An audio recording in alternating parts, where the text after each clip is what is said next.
The scream ripped through the penthouse at 2:17 a.m. Damilola jolted upright in her king-sized bed, sweat soaking the silk sheets, her chest rising and falling like she had just run for her life. Her eyes darted around the room, marble floors, gold-framed mirrors, floor-to-ceiling glass overlooking Lekki's sleeping lights. Luxury, silence, fear. Her hands were shaking. She slid off the bed and staggered toward the mirror. "Not again. Please, not again," she whispered. She pulled down the sleeve of her designer nightrobe. The skin on her arm wasn't just peeling. It was breaking down, dark patches spreading like something was eating her from the inside. Damilola covered her mouth. "No, no, no." Just hours earlier, she had been at an exclusive rooftop dinner, men in tailored suits laughing too loudly, calling her queen, baby, my investment. One had promised to wire her 15 million naira before morning. Now here she was, alone, terrified of her own reflection. Her phone buzzed on the vanity. She flinched. Another message. Another man. She didn't open it. Instead, her mind drifted back to the dream, the same one that had haunted her for weeks. The endless corridor, the flickering lights, and the man with no face chasing her. Every time she ran, the walls closed in. Every time she screamed, no sound came out. And just before she woke up, he whispered, "You enjoyed the money. Now pay the debt." Damilola sank to the floor. "How did it get to this?" she whispered, tears sliding down her face. How did the girl who once woke up before dawn in Ibadan, leading her siblings in prayer, become the woman men hid from their wives? How did a salary of 18,000 naira turn into private jets, hotel suites, and secrets that couldn't survive daylight? She remembered the day everything changed. The afternoon, a black SUV stopped beside her on a dusty roadside, the window rolling down, a familiar voice laughing. "Dami, is that really you?" Her phone vibrated again. This time, the caller ID froze her blood. Auntie Ronke, Ibadan. Her mother's closest friend, a woman who never called this late. Damilola stared at the screen. Then the call dropped. Almost immediately, a message came in. "Damilola, something terrible has happened." Her hands tightened around the phone. Whatever she had been running from, it had finally caught up. But that was only the beginning. Dami's life didn't collapse overnight. It bent fast. Years earlier, before penthouses and nightmares, she lived in Ibadan, in a quiet compound where everyone knew everyone's business. Every morning, before the sun fully rose, Dami swept the front of the house.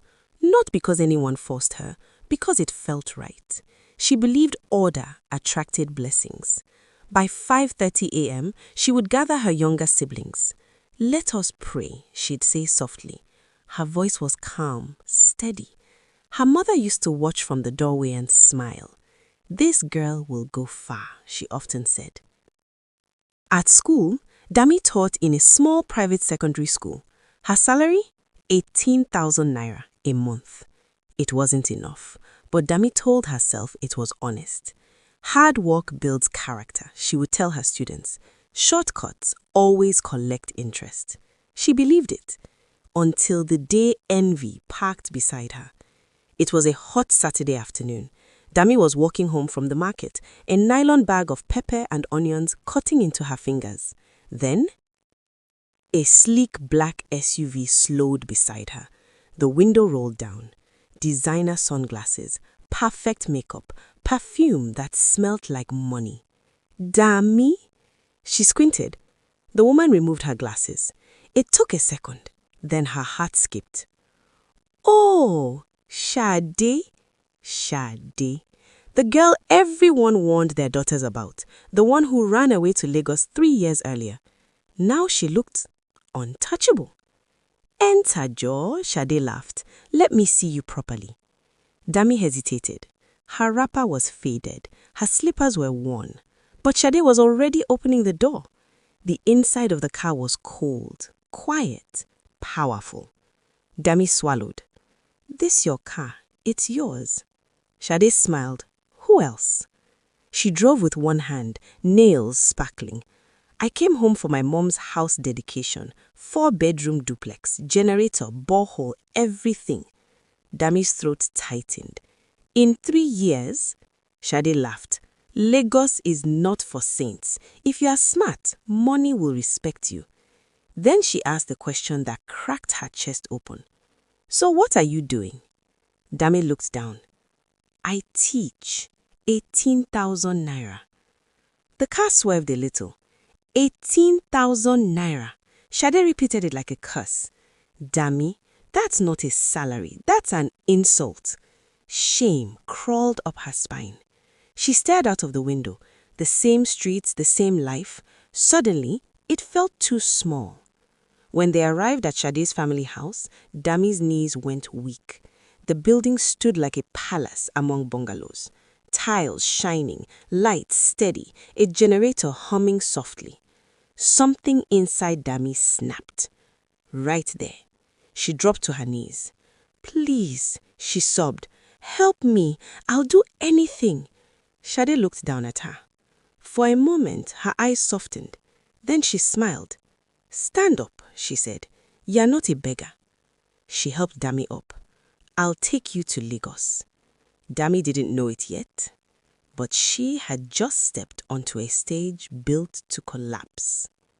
Little did she know, someone was already watching. Lagos didn't ease Dami into anything. It grabbed her by the throat. The first night she crossed the bridge into the city, the lights stretched endlessly like promises too bright to question. Victoria Island glittered. Tall buildings, glass walls, moving money. Dami pressed her forehead to the car window, heart pounding.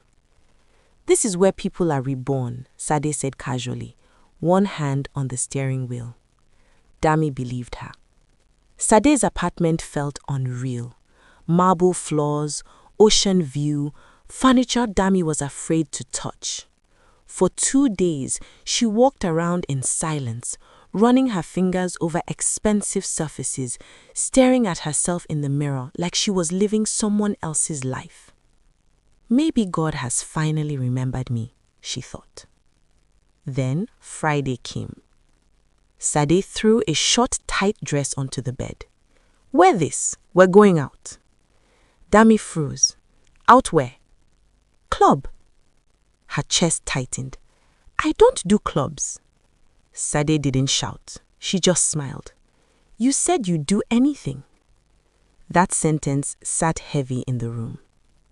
That night, the club swallowed Dami whole. Flashing lights, loud music, men with soft hands and expensive watches, women who moved like they owned the air around them. Sade introduced her like an item on display. Eyes assessed her, judged her. Then Chief Kola noticed her. He held her hand gently, spoke softly, promised care. A woman like you shouldn't struggle. Dami pulled back. I'm not like that. His smile faded. The car ride home was quiet until Sade exploded. Do you know who you just embarrassed? This is Lagos. Nobody survives here with pride. That night, Dami cried into her pillow, torn between fear and hunger. Just once, she told herself, just to survive. Saturday night, she wore the dress. Her makeup was flawless, her hair styled. She barely recognized herself. When Chief Kola saw her, he smiled. Now you look like Lagos. That night, Dami crossed the line she swore she never would. And the next morning, her phone buzzed. 2 million naira. Her hands shook as she stared at the alert. 2 million naira from one night. Something inside her shifted. She didn't go back to teaching. She didn't resign. She just disappeared. One night became two. Two became weekends. Weekends became routine. Rich men came and went. Married men removed their rings before hotel doors. Promises were made and broken, but the money stayed. New phone, designer bags, trips, apartment in Lekki. When guilt whispered, Sade silenced it. Thinking is for poor people. A year later, Dami changed her body. Surgery abroad, pain, recovery. When she returned, men stared, women whispered. Her phone never stopped ringing. She returned to Ibadan like a queen.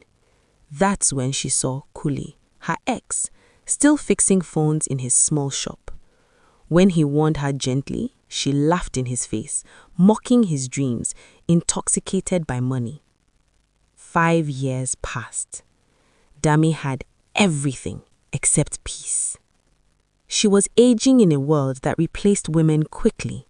Fear crept in. She needed security. That's when Mr. Ade entered her life. Married, powerful, generous. But money wasn't enough anymore. She wanted permanence. Sade once whispered, "There are ways to keep a man." Dami traveled to Calabar. The shrine smelled old and heavy. The native doctor listened quietly, then warned her. Not everything has a price. She ignored him. The charm worked. Mr. Ade stopped going home, forgot his children, ignored his wife. Dami had won, or so she thought. Then the warnings came. A viral video, one of the girls dead in a hotel room. Another video weeks later, Sade screaming in traffic, hair wild, eyes empty. Sade shouted when she saw Dami, "Run! The death is coming!" That night, the dreams began. A dark corridor, footsteps, a faceless figure chasing her. Then the sickness. Her skin burned, peeled, broke down. Doctors found nothing. When she returned to the shrine begging for help, the old man shook his head. The wife prays. Her tears are louder than my work. Still, Dami delayed, until another native doctor told her the truth plainly. Release him or you will die. That was when Dami realized the stage was collapsing, and she was still dancing. Dami waited for relief. It didn't come. She released Mr. Ade. She obeyed the warning. She expected healing. Instead, her body got worse. The dark patches spread. Her skin burned like fire under cloth. Her strength disappeared. She stopped answering calls, stopped opening curtains, stopped looking in mirrors. The same men who once begged to see her now avoided her number. One message stood out. "Hope you're okay. Please don't contact me again." That was it. 5 years of power, erased in one sentence. Dami visited churches quietly. Not the loud ones, not the flashy ones. In a small street in Lagos, she entered a modest church with plastic chairs and peeling paint. An elderly woman pastor looked at her once and sighed. "My daughter," she said softly, "your body is crying because your soul is wounded." Dami collapsed to her knees.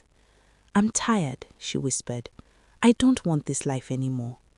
The pastor nodded. "Then you must let go of what you worshipped."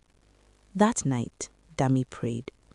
Not the confident prayers of her youth, but broken words, ugly tears, real repentance. Healing didn't come with miracles. It came with loss. Dami sold the penthouse, sold the car, sold the bags. Money flowed out as fast as it once flowed in. She gave quietly. Widows, orphans, women trying to escape the same life. Her scars didn't vanish. They stayed. Doctors said stress. She knew better. When she returned to Ibadan, she went straight to Kunle's shop. He almost didn't recognize her. No makeup, no confidence armor, just honesty. "I'm sorry," she said. "You are right." Kunle listened, then said only one thing: "I'm glad you're alive." That night, Dami slept without dreams, for the first time in years. 3 years later, Dami lives simply. She runs a small business, employs women rebuilding their lives. Her phone rings again, not with temptations, but with gratitude. "Auntie, thank you. School fees paid. Business started." Sade lives quietly now, not mad, but not whole. Sometimes they sit together in silence. Two women who survived a life that destroyed many others. Dami still has scars. She doesn't hide them. She tells young girls the truth. Money is a tool, not a god. Shortcuts always collect interest. If something gives you everything too fast, it will take something from you later. She often asks, what is success if you can't sleep at night? What is beauty if it destroys homes? What is wealth if it costs your peace?